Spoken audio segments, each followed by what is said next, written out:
Okay, welcome to this video. This is all about uniform electric fields, and we're looking at section D of the IB/DP physics course. Obviously, if you are studying on any other Key Stage 5 course, this is relevant to you. Before doing this, you need to have an idea of what we mean by electric fields and some of the basic ideas in there. So if you're not familiar with those, then I suggest this may be a bit too ahead for you. However, if you're ready to go, please feel free to keep watching. Remember, however, to hit pause whenever you need to. Okay, take some notes. If you're in my lesson, you will have a structure strip to take the notes with, and please do ask questions where you have them. Okay, let's get to it. We're going to learn two things today. We're going to look at describing the field lines between two parallel plates, and specifically, really important, calculating the field strength between those two parallel plates. So let's have a look. Now, hopefully this is an image that certainly my students will be familiar with. When we're dealing with a parallel plate, or sorry, I should say a pair of parallel plates, we have the idea that we've got two opposing conductors and they are in some way oppositely charged. Now, this could, for example, be two plates on a capacitor. Capacitors are outside the concept of the content of our course. However, this is one way of doing it.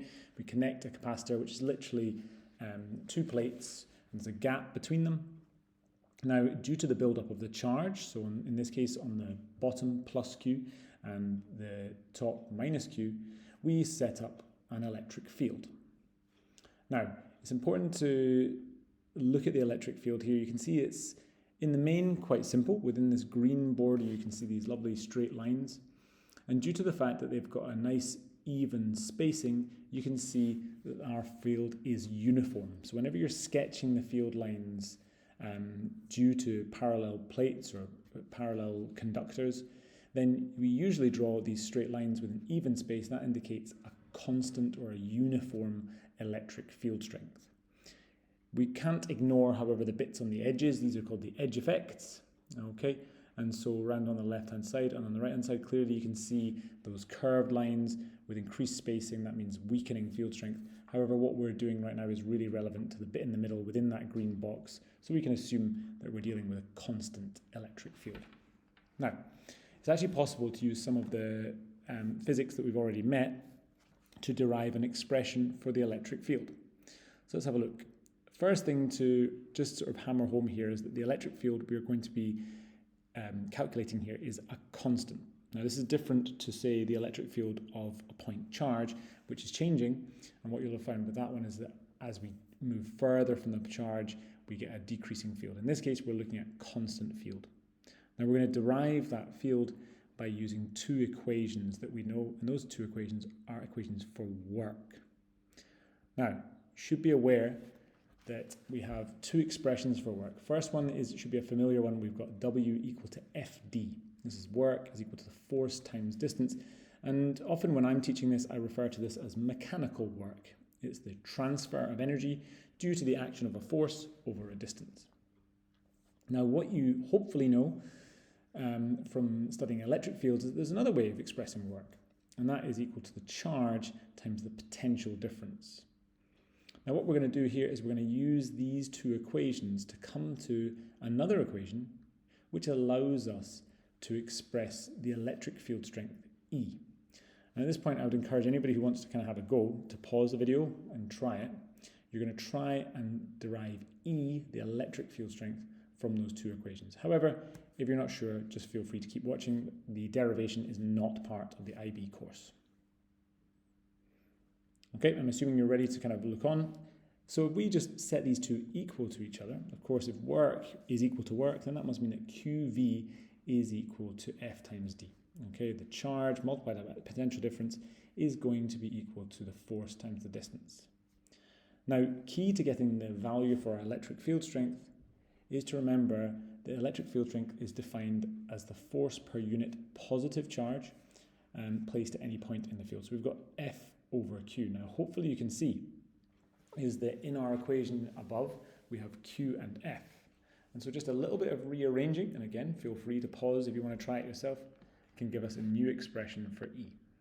Give it a go and press play when you're ready to keep going. Okay, the final reveal. Here we have it. Okay, our electric field strength is equal to V divided by D. Okay, in other words, we take the ratio of the potential difference to the distance between the two plates.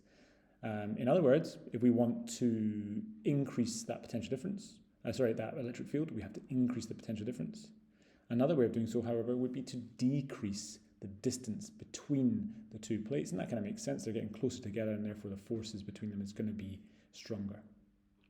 So this is the equation for the electric field strength between two parallel conducting plates. It is a standalone equation which only applies to this particular situation. It cannot be used anywhere else, can't be used for a point charge. Okay, so this is something that you do really need to pay attention to. The fact that this is only applied to in our in this particular case. And I'll be honest with you, I don't even know if this is on the data booklet, so we need to check that as well. Okay, let's just assume we know it for now. E equals to V over D. We have a couple of questions. Again, if you're in my lesson, you'll have these questions on your structure strip. Okay, we have two questions there. Two parallel plates have a potential difference of 30 volts and placed 5 centimeters apart. Calculate the field strength. And then another one here with a potential difference of 5 volts, calculating this separation. Okay, once more, pause the video, give those a go, and then when you're ready to see the answers, please press play. Okay, I'll assume we're ready to go. The first one, nice and simple. We're just going to calculate the field strength. And remember, this is the constant uniform field strength. We're going to use E equal to V over D. We're going to recognize that our potential difference is 30. However, our distance has to be changed into meters, and therefore we've got a distance of 0.05. And that should come out a nice strong field strength of 600 newtons per coulomb. Now, a word here about units.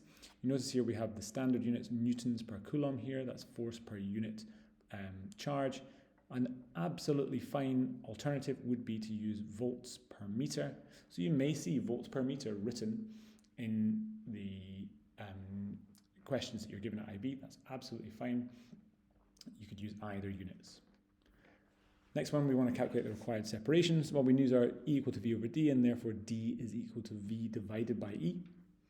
We know V, and we know the field strength. And again, we're just playing with units here. We know we've got 4 kilonewtons here, and so therefore our distance here is going to be expressed in meters by using 50 volts divided by the electric field strength, and then that gives us 0.0125. So again, another small value.